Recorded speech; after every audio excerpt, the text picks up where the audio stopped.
warahmatullahi wabarakatuh. Waalaikumsalam warahmatullahi wabarakatuh. Kembali lagi bersama Ibu ya dalam pelajaran Bahasa Indonesia. Sebelumnya gimana kabarnya Mama? Baik. Alhamdulillah. Seperti biasa ya, sebelum memulai pelajaran, mari kita berdoa terlebih dahulu. Berdoa dimulai. Doa selesai. Kemarin kita telah belajar tentang karya sastra fiksi dan non-fiksi. Nah, salah satu karya sastra fiksi itu ada cerpen. Kemudian yang lainnya ada puisi dan juga drama. Nah, yang pertama kita akan belajar yaitu tentang cerpen. Langsung saja ke materinya ya. Oh ya, ada yang udah berangkat? Materinya bisa dilihat ya. Nah, kita akan belajar tentang menulis cerpen. Jadi nanti setelah pembelajaran ini kita ada outputnya, yaitu kita akan membuat sebuah buku antologi cerpen, buku tentang sebuah cerpen ya. Siap ya? Siap. Nah, sebelum kita belajar tentang menulis cerpen, tentu kita harus tahu pengertian cerpen. Ada yang tahu cerpen itu apa?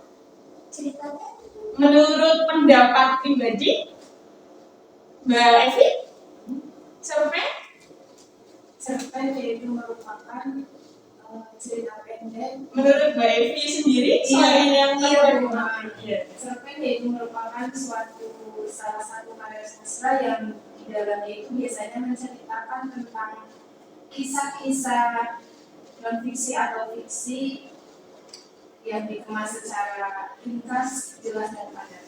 Iya. Terima kasih jawabannya bagus sekali. Kebetulan kemarin saya habis mampir di DIY dan ini ada hadiah untuk Mbak Evi. Silakan. Terima kasih Bu. Baik, kita lanjut materinya ya. Jadi cerpen itu merupakan suatu karya sastra dalam bentuk tulisan yang mengisahkan tentang sebuah cerita fiksi, lalu dikemas secara pendek dan ringkas. Namanya juga cerpen, cerita pendek, jadi pendek. Maksudnya pendek yaitu lebih pendek daripada novel, lebih pendek daripada novela. Biasanya katanya itu berjumlah 1000 sampai 30.000 kata, dan biasanya hanya menjelaskan tentang nasib satu tokoh saja, nggak sampai perubahan nasib. Jadi ceritanya juga nggak terlalu kompleks ya, cuma menceritakan satu kejadian saja. Nah, yang selanjutnya kita belajar tentang struktur cerpen. Nanti ketika kita menulis kan kita harus tahu strukturnya ya. Yang pertama itu abstrak. Abstrak ini gambaran dari keseluruhan cerita. Jadi gambaran awal ini abstrak itu boleh diadakan atau boleh tidak ada. Kemudian yang kedua itu orientasi. Orientasi itu pengenalan awal tentang tokoh atau latar cerita. Kemudian komplikasi. Komplikasi itu sudah mulai muncul permasalahan. Nah, dalam cerpen itu harus ada konflik ya atau permasalahannya biar cerita itu hidup. Kemudian yang evaluasi itu puncaknya masalah. Jadi masalah atau konflik itu sedang memanas atau sedang puncaknya sedang parah-parahnya. Kemudian revolusi itu sudah mencapai penyelesaian masalah. Jadi masalah di antara tokoh itu sudah selesai. Kemudian kode, di dalam kode itu penutup. Jadi di situ disambungkan tentang amanat atau pesan yang ada pada cerpen tersebut. Paham ya? Paham. Next. Oke. Langkah-langkah menulis cerpen. Siap menjadi penulis yang hebat? Siap. Ya. Yang pertama, sisihkan waktu 10 hingga 20 jam.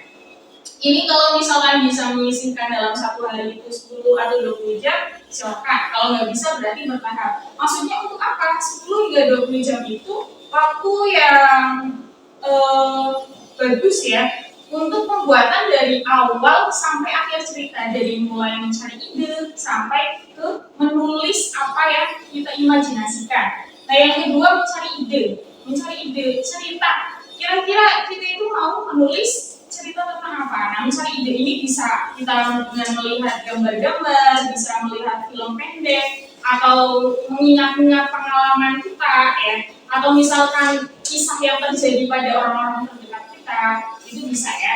Kemudian yang ketiga, menulis dengan gaya sendiri. Ciri dari karya tulis itu harus orisinil. Jadi tulislah dengan gaya kita sendiri. Semua penulis biasanya mempunyai gayanya tersendiri. Kemudian yang keempat, menentukan tema. Temanya tentang apa nih? Kira-kira atau tentang romance, percintaan, atau tentang sosial, atau tentang pendidikan, atau tentang apa? Kita tentukan dulu biar tidak terlalu meluas imajinasi kita. Kemudian membuat alur dan plot.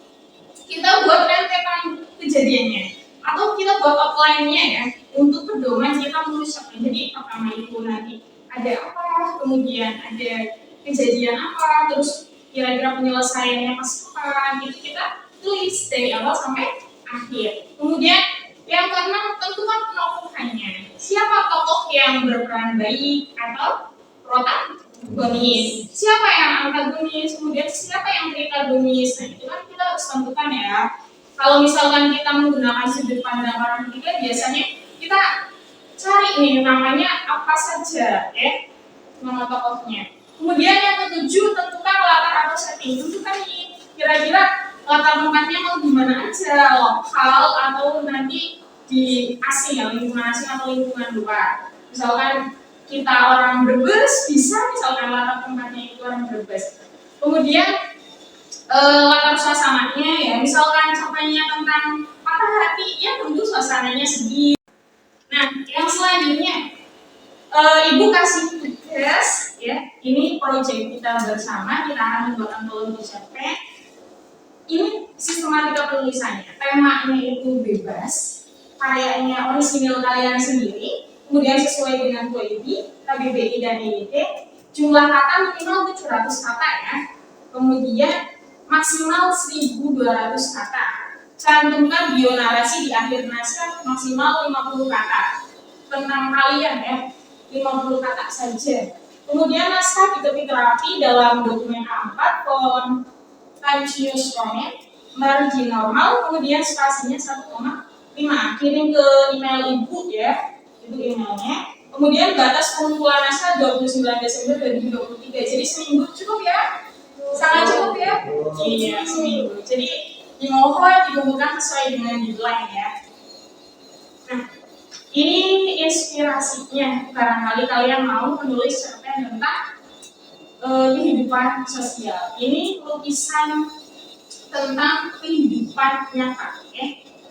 Itu pertama ada orang yang berada di pasar, kemudian yang kedua tentang seorang ayah dan seorang anak, kemudian yang ketiga ada kakak dan adik ya, yang tinggal berdua saja tanpa kehadiran orang tua, kemudian yang selanjutnya ada orang yang bekerja keras. Itu ya. Silakan kalian bisa cari referensi lain ya. Itu saja dari saya, sepertinya waktunya hampir habis ya. Saya tutup. Terima kasih. Tapi sebelumnya saya ingin mendengar kesimpulan pelajaran hari ini. Silakan, ada yang mau menyimpulkan? Mbak Usma? Bisa menyimpulkan apa yang tadi saya sampaikan?